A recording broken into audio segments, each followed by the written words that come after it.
slipping out again to attack a second village. 16 people were killed, 9 of them children. General Motors is a step closer to coming out from under government supervision. AP Auto writer Tom Krischer reports. GM's done quite well ever since it emerged from bankruptcy in 2009. It's piled up $16 billion in profits, and it has about $32 billion in cash available, and it's going to buy $200 million of the $500 million remaining shares from the U.S. government. That'll give the government $5.5 billion more dollars. A storm that's dumped more than a foot of snow in the Rocky Mountains could cause headaches for travelers in the Midwest. Drivers in Iowa and Nebraska are being warned to be careful or stop driving altogether starting this evening as the first major winter storm of the season heads into the Central Plains.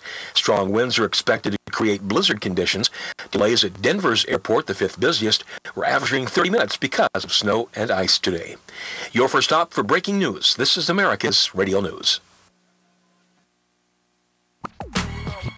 Download the iRadio Now app for iPhone or Android phones. Free at your iPhone App Store or Android App Market. Take AM 1470 WWNN with you wherever you go. Here's some great news from Tom Trento, host of the daily WNN Trento Vision Show. Due to the unparalleled success of the Trento Vision Show, you now have an amazing opportunity to advertise on the Trento Vision Show. If you want more information about this excellent opportunity for your business, please contact Tom Trento at 561-319-5533, or you can email him, tom@trentovision.tv. The opinions expressed on the following sponsored program are strictly those of the host, guests, and callers, and not necessarily those of this station, its staff, management, or sponsors. Welcome to Trento Vision, where bad ideas get pulverized and the truth will set you free. Trento Vision is hosted by Tom Trento. Tom can be reached at 561-319-5533 or tom@trentovision.tv. Listen and watch every weekday from 3 to 6 p.m. on AM 1470 WNN and trentovision.tv. Now, let's get a peek at Tom's view of the world. Here's Tom Trento. Okay, we're back. Tom Trento here with our good friend Ronnie Wexler. We're discussing from an eyewitness perspective. We're discussing the some of the amazing history. And Ron, you've used the word miracle several times in the run-up so far, and we've only gone from 1947 to 67, 20 years, so we've got quite a bit to go, but we'll get through it. Tom Trento here on WNN 1470. We are national security radio. We deal with all of those sort of issues, and pain-in-the-butt radio for President Obama. We feel he is the worst president for the United States ever, and our job... For the whole world. For the whole... Oh, God. Well, here, let's go to Al Jazeera right now. Al Jazeera is reporting that President Obama is pressing for gun control policy changes. That's the headline on Al Jazeera. Let's go to the J-Post, Jerusalem Post. 14 of the 15 members of the United Nations Security Council. There's 5 permanent members, 10 rotating, total of 15. 14, one didn't do what I'm going to tell you. I hope it's the U.S. Mum. U.S. Mum. The Jerusalem Post says the U.S. Mum. It doesn't say the U.S. condemned this vote, the U.S. Mum. 14, Ronnie, 14 of 15 UN Security Council members slam Israel's settlement plans, the E1 plans. Now, if I'm not mistaken, the E1 plans are Jews building Jewish homes on Jewish territory. Right. And let's see how many of the 15 security members dealt with Syria exterminating its population. We got anything here on Syria exterminating? No, they're not talking about that in the Security Council. Syria. Well, Syria is too far away from Israel to draw national security attention for the United Nations. See, this is absurd, but this is what we do. We expose all of this. The United Nations has become a fraud. It's 193 countries, 56 plus now this Palestine, this make-believe Palestine, 57 are simply an Islamic bloc, BLOC. They're a unified monolithic voting entity. 57, 60 out of 190, almost a third already. Then the rest of these are just total Mickey Mouse, useless little things that nobody knows why they even are countries, but they are dependent upon the petrodollars. Even France and Britain and Germany and all these countries now have such significant jihad populations that they know if they go against Israel, the Jews aren't going to come and slice their throats, but the jihadis will. So the Islamic Caliphate is being established, thankfully to President Obama's assistance of the Muslim Brotherhood, around Israel right now. Our work in this hour is to look historically as to what occurred with these wars and then figure out what's going to happen in the future. So, Ronnie, 1967, day 2. Day 1, the Israeli Air Force. Go faster than that, okay? Because there's a few wars to catch up on, and we're not going day by day on the 6-day war because we're going to be here till Shabbat. I love this stuff. Day 2. 6 o'clock in the morning. He persists. So on day 1, the Israeli Air Force knocked out everybody. So took control of the skies. Well, let's make it a little bit easier. Okay. And not go through every day, moment by moment. The truth of the matter is that Israel, as you said correctly before, was squeezed from the north and from the south. Interestingly enough, the largest border of Israel is with Jordan.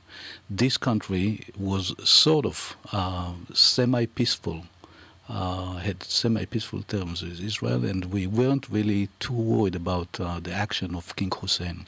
That's the father of Abdallah. The father of... Right.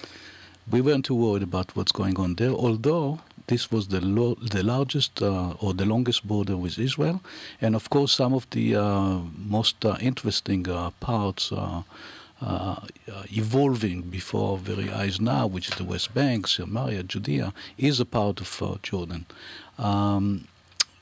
The first day of the war, and I happened to be in the West Bank in the 6 Days War, was... What was the West Bank? The West Bank was everything east of the Green Line, which is today Samaria and Judea. So it is the part of Israel that was in the hands of the Hashemite kingdom of Jordan. As if you look at the map, you will see that the belly of Israel was really not in the hands of Israel from 1948 to 1967, and that it actually includes also Jerusalem, Hebron, Shechem, Ma'ale Adumim, the road to Jericho, as you mentioned before in the station, the access to the Dead Sea. In order to get to the Dead Sea, you had to go from the south. Trip to the Dead Sea from Jerusalem, and in these days, before the 6 Days War, would last about 4 hours just to get there. And today it's a mere 25-minute ride. Okay. So all this was a part of Jordan. Now remember, and again, I'm going on a tangent here because I want you to understand and I want the audience to understand. What made Palestinians Palestinians? What is the issue here? There isn't such a thing as Palestinian. There never been a Palestinian state. You see, before World War I, and we're going a little bit further in history because interesting enough, whenever Al Jazeera or anybody debating you, they pick and choose the date of when the debate starts. Yeah, right. So I always, when I come to a debate, I say ahead of time, let's agree on a date. And from that point on, I'll win. Yeah. But we have to agree on a date. So just to make it clear now, let me just expand the map of the Middle East. There was no country as Iraq. There was no country as Palestine. There was no country as Saudi Arabia. There was no country as Kuwait. There was no country as, unfortunately, Israel. There was no country as Lebanon. First World War, you're talking about. None of these countries existed. Okay. There was one country and one country only known to us today bordering Israel, and that was Egypt. The rest of the entire area, this vast, huge area, was a part of the Ottoman Empire, which known to most people as Turkey. They controlled this entire area for 500 years almost. And in World War II, they made a huge mistake. They lined up with Turkey made a mistake. All right. They lined up with Germany at the war, and they lost the war. And all of a sudden, people with funny hats in London and in Paris sat in boardrooms with big maps of the Middle East and drew lines on the map and created countries. Kingdoms and countries. Now, when you're right. This is World War I you're talking about. After World War I, the fall of the Ottoman Empire. Exactly. Okay. So when you said kingdom now, perfectly said. Why? Because for a kingdom, you also have to have a king. Okay. So they decided also of who the kings would be. Yeah.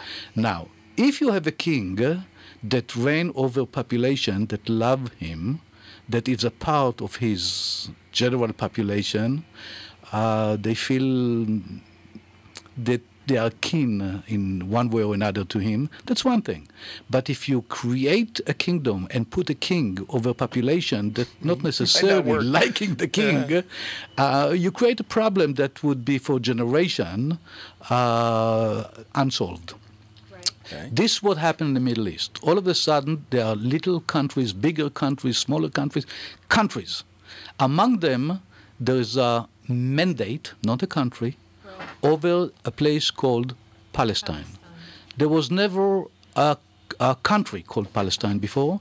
In fact, it goes 2,000 years earlier to the Maccabees and the destruction of Jerusalem later on by the Romans after the era of the Maccabees. And the Romans decided to destroy Israel completely. They called Jerusalem Ilia Capitolina, not even a Hebrew name anymore. And the country was Philistine in the name of even earlier inhabitants there that were the Philistines of the Bible. Sure. They have no connection with the Arabs or Muslims or anybody else. And well, there weren't any Muslims yet. There weren't any Muslims. As a matter of fact, I have a passport of my father. It says Palestina on it. Oh. So who the real Palestinian is?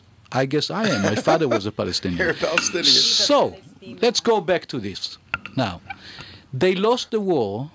Turkey lost the war. Turkey lost Germany, the war, and now divisions of the land took place, and Jews started to migrate to America, to Canada, and to Israel. Jews were yearning to come to Israel for thousands and thousands of years. So they started to come back, and what do? They create farms, they create industry, and for this you need workers. So who are the workers? People that came from Egypt, people that came from Syria, people that came from Iraq, people that came from Transjordan. They came to Israel as workers. At that time, when you ask people, those people, who are you? None of them would say Palestinians. They said we are Syrians, we are Lebanese, we are whatever. From wherever they came, this is what they were. Citizenship never really existed. Now, this is in the 20s and 30s. That's in the 20s, the 30s, the 40s, until 1948.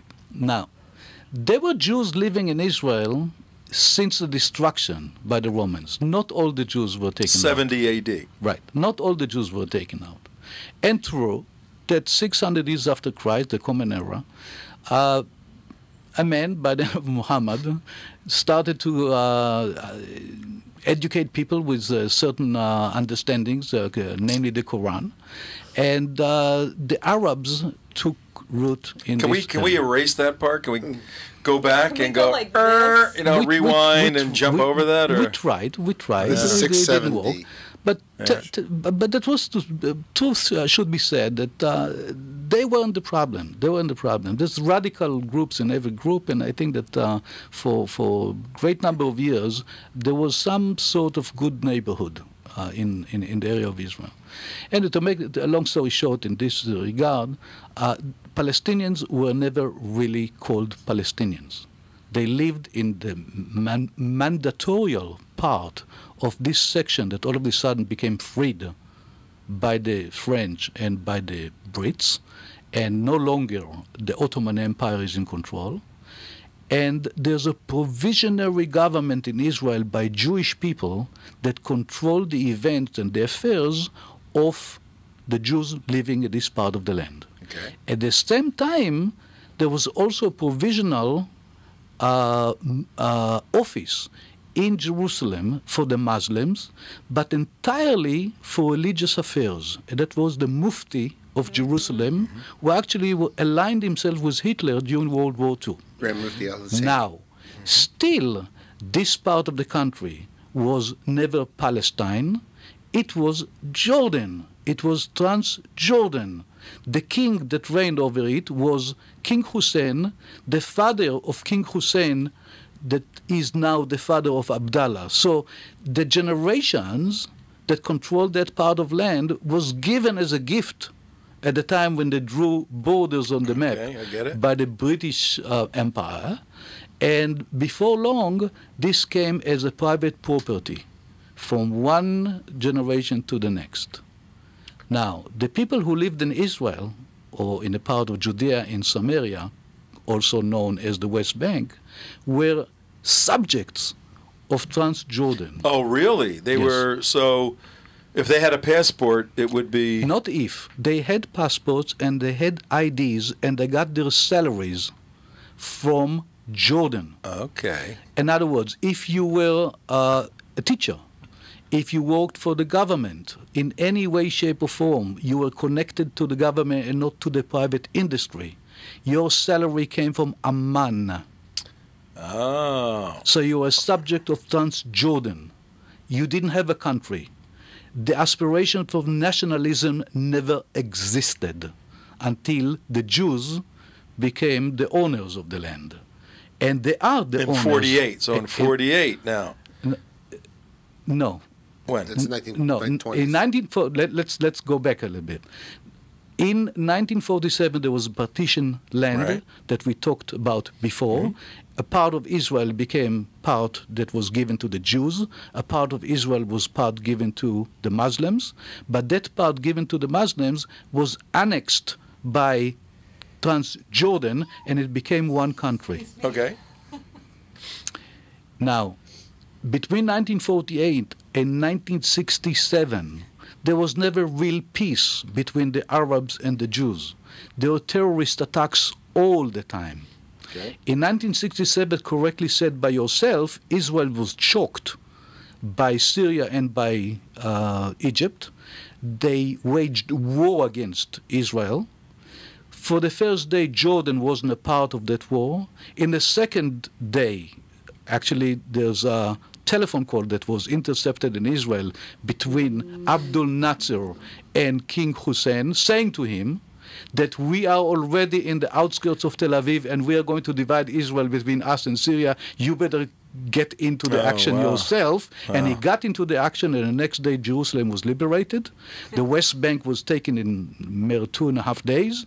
And the last day of the war, as you asked before, was the time when the Golan Heights was taken as well.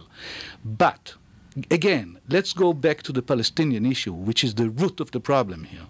There was never a Palestinian state. There was never a Palestinian aspiration for a state. They were always subject of a different country, and this country, at one point, was willing to take them back, and for misunderstandings or missed opportunities, this didn't take place, and now they are under Israeli rule. Now, today, you have an issue whereby settlement of land is a non-issue because 97% of what the Palestinians wanted was already given to them. So I can't assume that 3% is a game breaker, especially when with the 3% there was a swap of another 3%, so land is not the issue. Territory is not an issue here. The problem in Israel is we have no right to exist. And in order to emphasize it, they say that everybody that ever lived in Israel who was a Muslim has the right to return. That is to Tel Aviv, to Haifa, to Jaffa, to Beersheba, to every place that you saw on your last trip to This Israel. is the right of return that you hear all the time. So any Muslim anywhere in the world that lived there? That lived there before or had family there before has Had the family right, there before. Or family had before and has some right can claim There could be 50 right. million people. This is why the quote Palestinians are the world's longest running, largest segment of refugees in the whole of human history, because you could be a third, fourth generation, fifth generation so-called Palestinian, and you are considered to have a right of return, and you're considered to be a refugee, and that's why the UN funds everything that you do wherever you happen to live. I got a question for Ronnie here. Is fast forward till today, where you see the Muslim Brotherhood, it was founded by Hassan al-Banna, and also who worked very closely with him was the Grand Mufti al-Husseini, when they both combined with one another in the Palestinian revolts in the 1920s. Today, the Muslim Brotherhood is talking about the Ummah, and when they now, am I correct to understand that the Ummah has no borders, has no state lines, has no country borders to it? They want to return. The heck is that? Is it me? Ronnie, you. No, okay. There we go. They want to return to a non-borderless, Ummah, just like it was in Turkey when it was before Turkey fell. Is that what they're wanting to return to when they talk about the Ummah? They're talking about no borders. Saudi Arabia, Jordan, Egypt is all one big land. It's no real big. There's no one particular country. It's just a caliphate and a territory. Is that correct? That's absolutely correct. And that was the dream of Gamal Abdel Nasser when he made a treaty with Syria, because it was a bridge over Israel, and then there's Jordan, then there's Iraq, and then there's the entire African peninsula. And so for example, Iran wouldn't have a border of Iran to Iraq. It would just be a kind of a free-flowing, and people would just be part of the Ummah. Is that how they envision it? Well, you got me here, and I can't speak on their behalf. The problem here starts with now Sunni and Shia, so I'm not sure 100% how they envision this peace. Yeah, when you actually get to the mechanics of it, it's quite impossible. Well, that'll take us. Yeah, that'll take us. But what I'm trying to say is, I'll just reiterate his point earlier. Just make your statement real fast. We got a couple of people on hold. Well, the point being is, they don't believe in borders. They don't believe in countries. They being the Islamic world, the Muslim Brotherhood world, and stuff like that. So when they talk about that's absolutely correct, which is what causes problems today. And it's not just the Middle East; it's the entire world. Right. Let's go with Noah. We got. We have Noah on the line. Noah, are you there? Yeah, I'm right here. Hi, thanks for How you calling. doing? Where are you calling from? I'm in Deerfield Beach. I want to ask a quick question. Sure. If you take a look at the original mandate map, Jordan was part of the mandate, wasn't it? Jordan was a part of the mandate, yes. So why don't we take the Arabs in Israel and move them to Jordan? I'll make you Prime Minister of Israel. Amen, amen. Amen. No, I'm serious. So am I.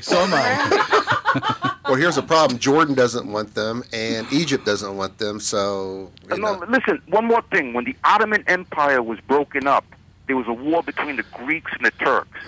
And they did a population transfer where the Greeks moved into Greece and the Turks moved to Turkey. So why don't we do the same thing and move the Arabs out? We have to do it. Excellent idea. The thing is that despite the might of Israel, and I might say that Israel is very strong, we're still depending on world help and opinion. And unless we have some powerful president of the United States of America that actually will support such a move, I think this is a utopia. But it's a good one. So, it's a good utopia. It's something to think about. Yeah. Okay, thank you. You're welcome. Well, it begs the question, because the issue really isn't land, as Ronnie was saying. Yeah. The issue is we hate Jews. They ain't staying here. So if you gave each one of them $1 million and said, "Here's $1 million. You have to transport yourself somewhere else." Yeah. I mean, it would be cheaper than what we're doing. It would be cheaper, and that'd be a fascinating way to. Ronnie, Yeah. Ronnie, And I you don't- agree Oh, with me? Noah's still on. Go ahead, Yeah, Ronnie. but Ronnie, you agree with me, during the war between Turkey and Greece, there was a huge population transfer. Absolutely, and it's not the only place in the world. Look at India at one point. Exactly. Right, It so- has to be done. Otherwise, there'll never be peace. Look, you're preaching to the choir now. But the I'm with you. Islamic world does not want peace. That's the whole That's deal. right. So the idea here, as I said before, this is not a territorial problem. I don't believe that if we today took every Jew in Israel and moved them to Alaska, and we took people from Alaska who are all American, Christian, white, I don't care, and you put them in Israel, it would change one iota. These people that now would come from Alaska would have the same problem. Look, we are in a bad neighborhood. Nobody wants us there. They want a caliphate. They want the Muslim Brotherhood there, and it doesn't matter.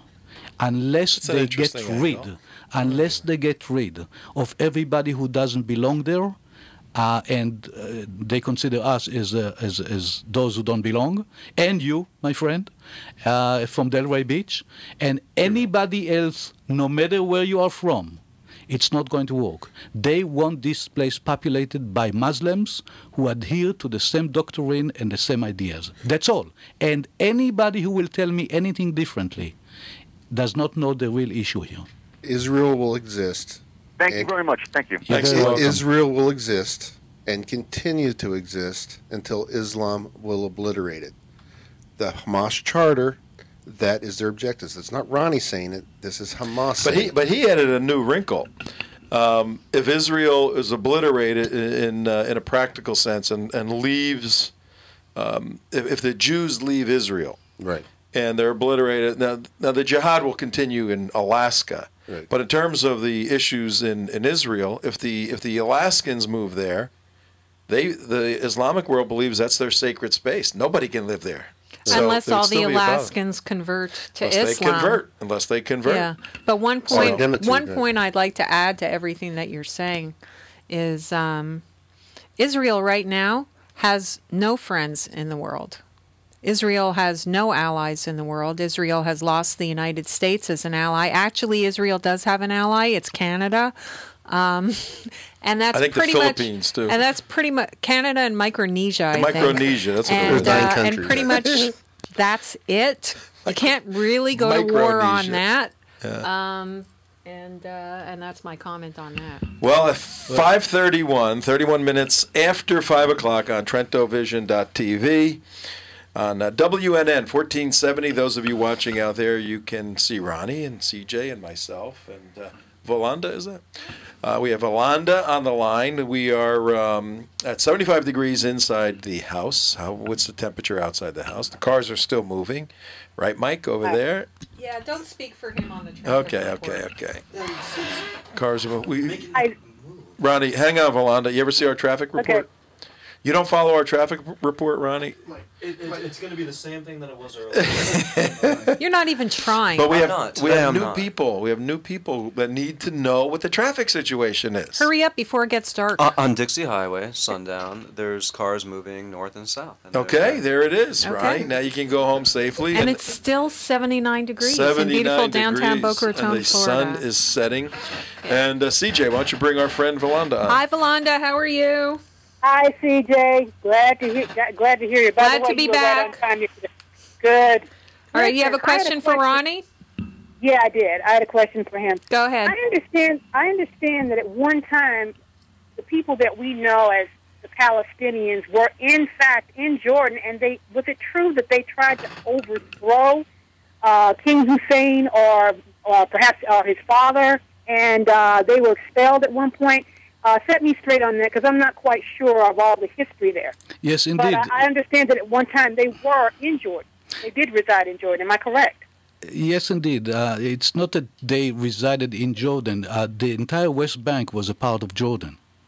Okay. The West Bank was never a separate entity. So a land called Palestine never existed. I see. So after the 6 Days War, that part of the country, which we know as Judea and Samaria, became a part of Greater Israel, And in essence, that was a part that was taken away from King Hussein in Jordan. Now, I see. now some of the Palestinian refugees, and originally.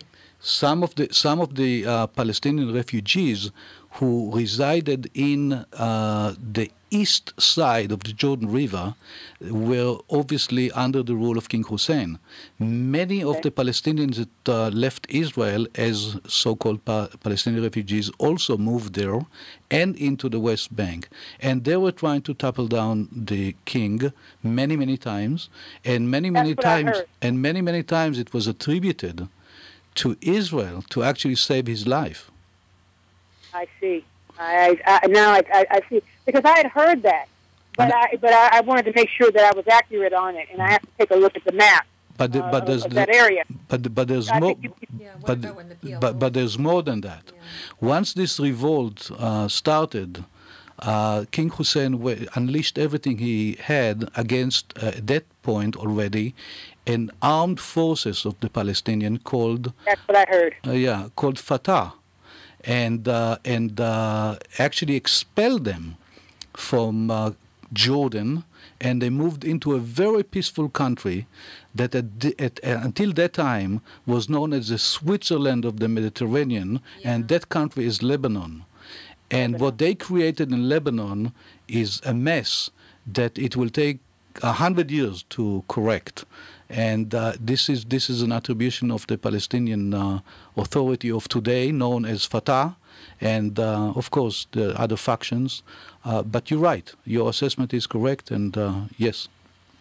You actually clarified it for me. I didn't know it was a number of them were in eastern, I guess, Jordan at that time.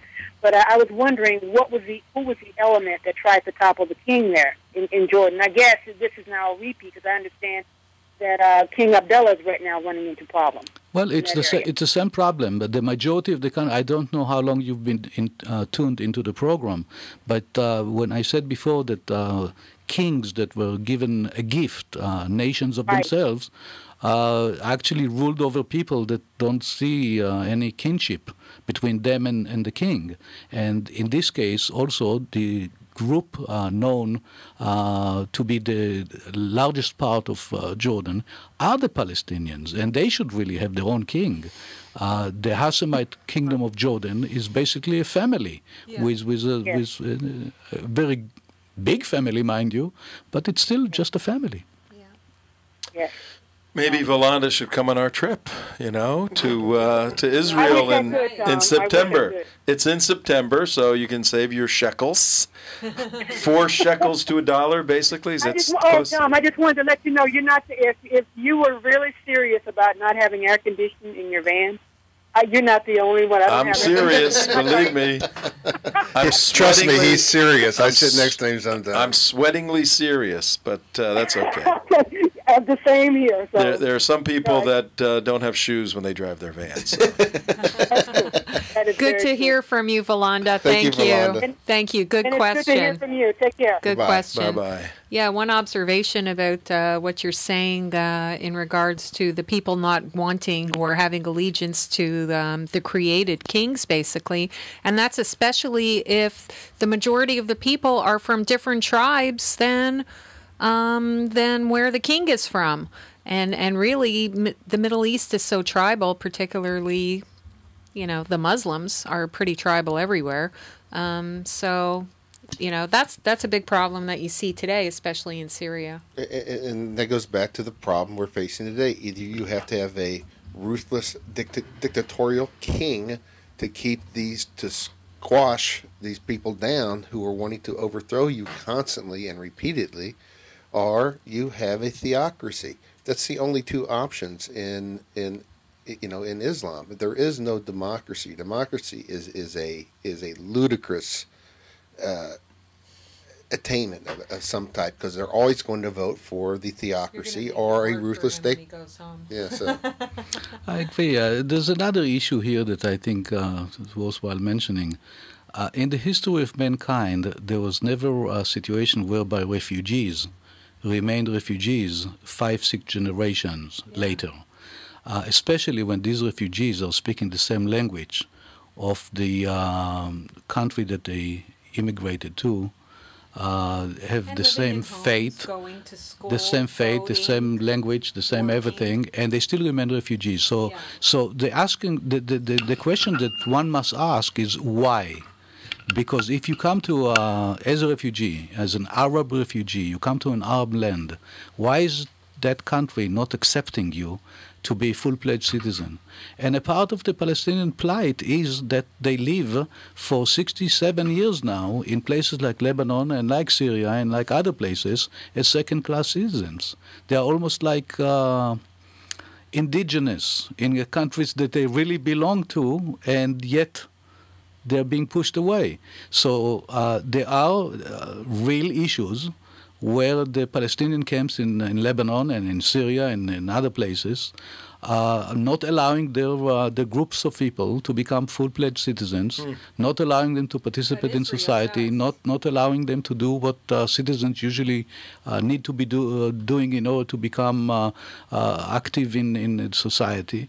And it's a problem. So here's the question again, why?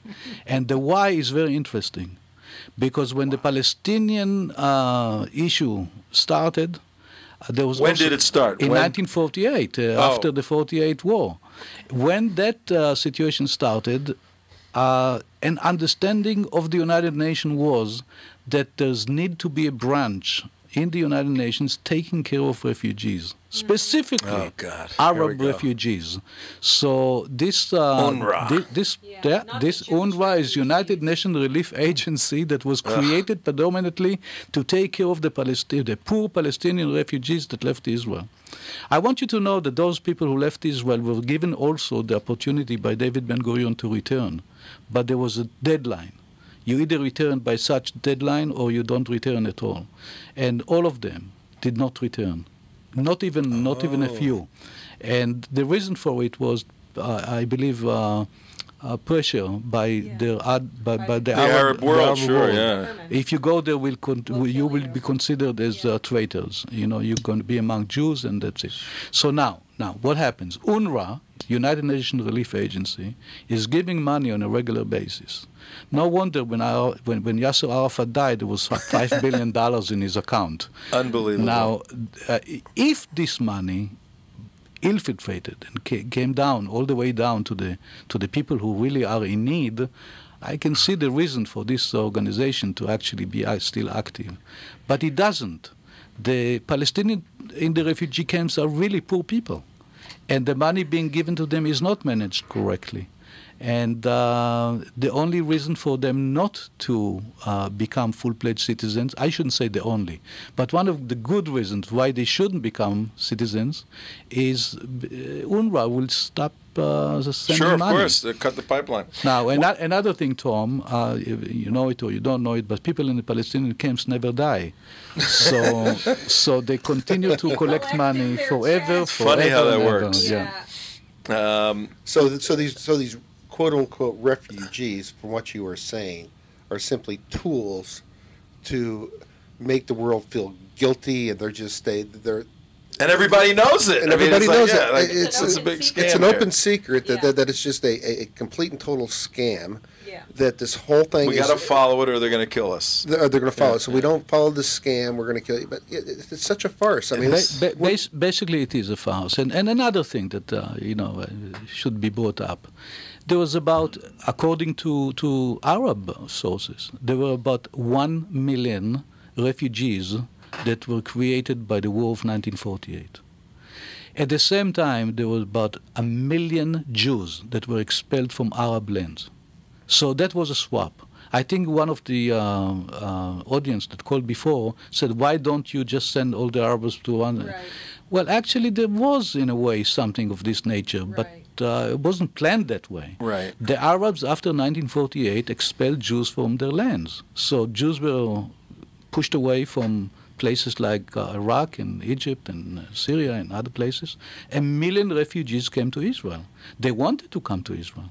They yearned to be in Israel. But they came to Israel. That's with a fascinating story. We've heard that 1,000,000 times, that they were thrown out. I'd like to see the... So you see those people that immigrated from Arab lands to Israel and became full-fledged citizens right away. They became productive in society. Their children became productive in society. They became Israelis overnight. Yet those Arabs that were moved away from Israel, not moved away, they by choice left Israel. Nobody pushed them out of Israel. They didn't want to live among Jews. They went, free will almost, and became Palestinian refugees. They still are refugees among their own brothers and sisters. The Jews that came to Israel from Arab land did not speak Hebrew. The one thing in common they had was common belief. They were Jews. Torah. But they needed to go to school to learn the language. They needed to go to be educated how to run different businesses that they weren't accustomed to. With the Palestinians, it wasn't like that. They came to countries that spoke the language, that could absorb them 1 to 3. 1 million people among 500 million is not a big issue. 1 million people coming to Israel when Israel only had 600,000 is a major issue. Yet, it wasn't one. So don't we have to start calling these people by different names? I mean, we're calling them Palestinian refugees like they're refugees from Palestine, where they're actually Jordanian refugees or Iraqi refugees. I mean, we don't know what they are now. They've had kids all over the place. Saying, refugees, you know, it's like they're not. Palestine didn't kick them out. There was no Palestine. It's we need to. What's the name of the UN agency that provided the relief for the Jewish refugees from the Arab lands for themselves and for their successive I got you right here, your relief. That's the name of that one. Oh, is there one? No? Yeah, that's the name of that one. Well, let's do this. You got a question? Because we're pushing the clock now, but here's what we got to do. You ask your question in a second. Just a couple of current questions. Well, wait, before you do that, I want to sketch out where we're going for the remaining minutes. We got to hear the story about the liberation of Jerusalem, okay, in the 67 day, right. The 6-day war. Okay.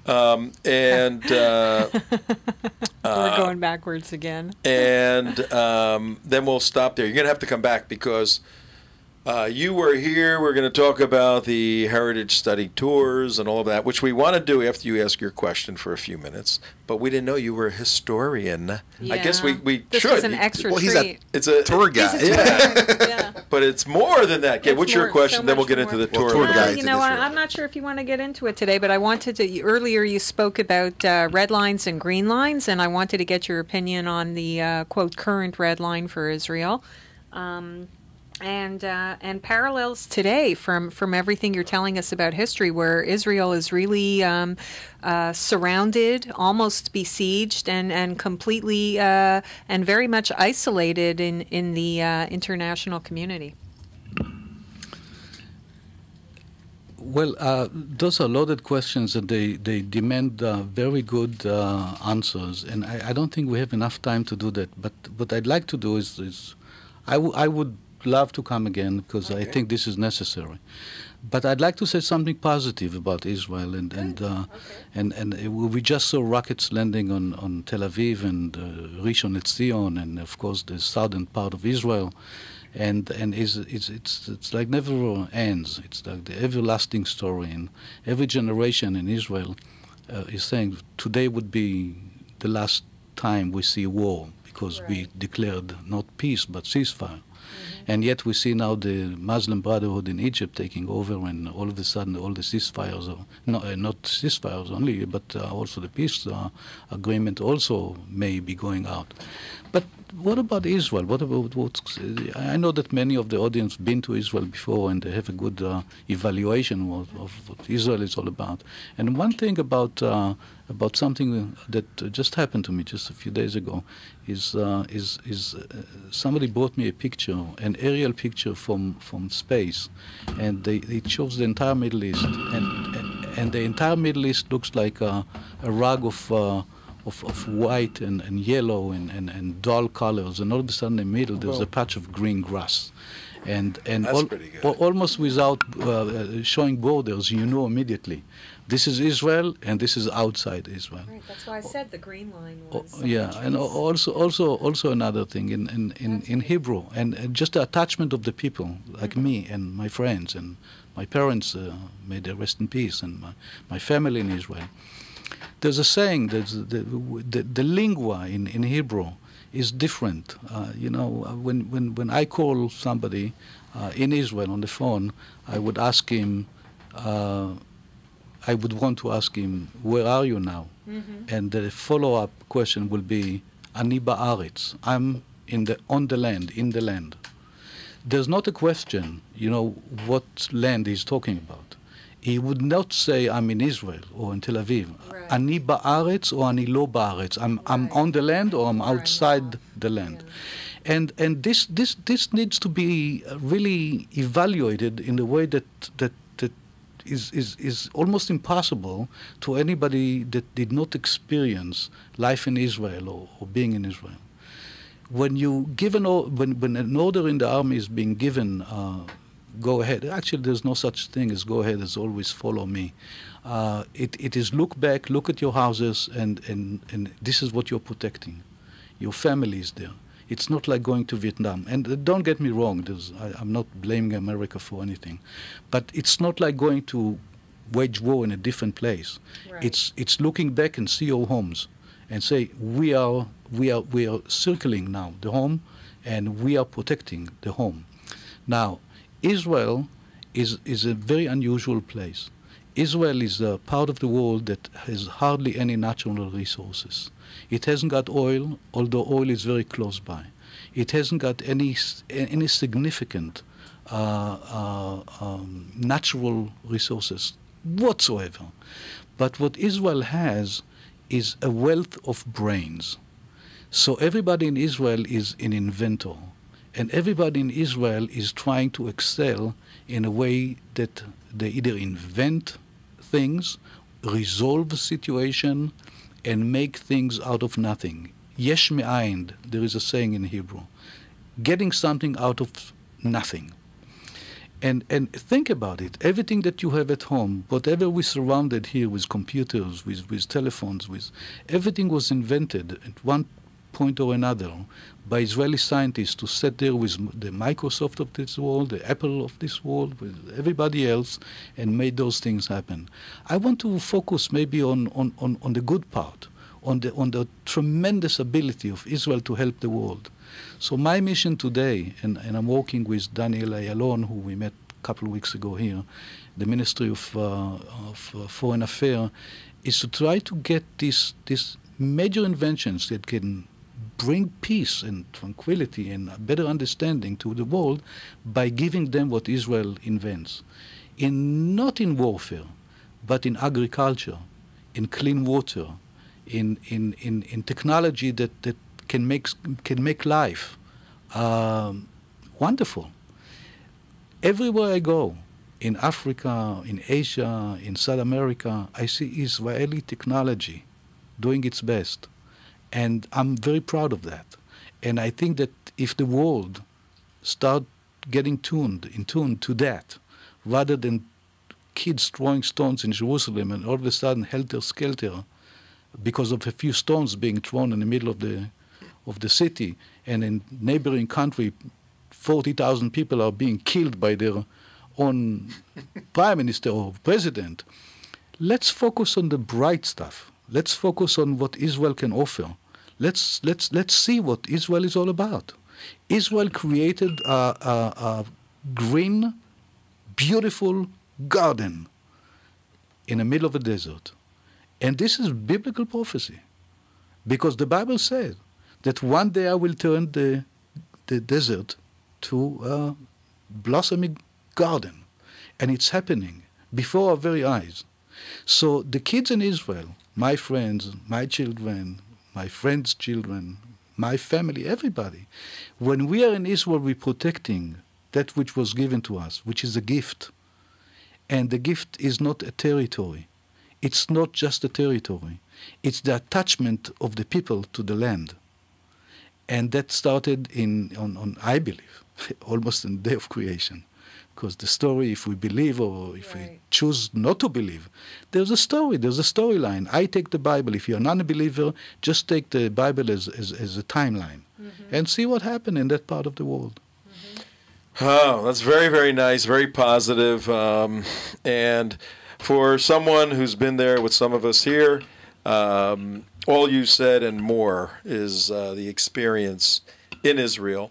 The reason why, one of the reasons why the positive component isn't brought out like it should be, just a axiom or a raw fact in the media. If it bleeds, it leads.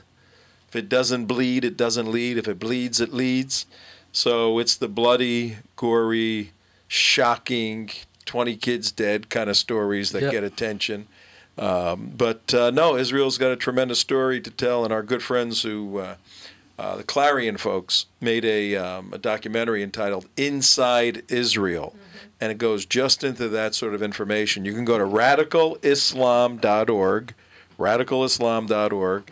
The movie is Inside Israel. We got about 30 seconds left, folks. Ronnie, this has been great. We will have you back. Let's give Ronnie a hand for hanging around with us here.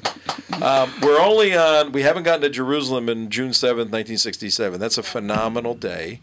I have footage from that I use in some of my presentations with, was it Moshe Dayan walking in with the patch on? Go ahead, 30 seconds. Okay, CJ, well, I Mark, just want to you're say next. that was such a good summary that you concluded with, and we do want to have you come back to continue with the history and to tell us more about the tours.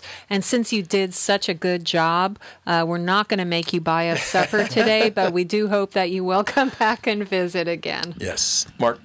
Thank you very much. 20,111. A 18-year-old humanitarian worker is shot in the head by Muslim hardliners. Islamic. This is our report, Ronnie, on the Religion of Peace. Religion of Peace update. This is today. Islamic militants shot a female polio vaccine worker and her driver to death. Okay. So total attacks this month are 215, dead bodies 893, critically injured 1,840. So you can go to Israel and build a company or plant a tree and enjoy life and be productive, or you can go to one of those countries and kill your neighbor. All right, we got to go right now. Ronnie, thank you again. Tom, signing off for everybody. We'll see you tomorrow with Claire Lopez.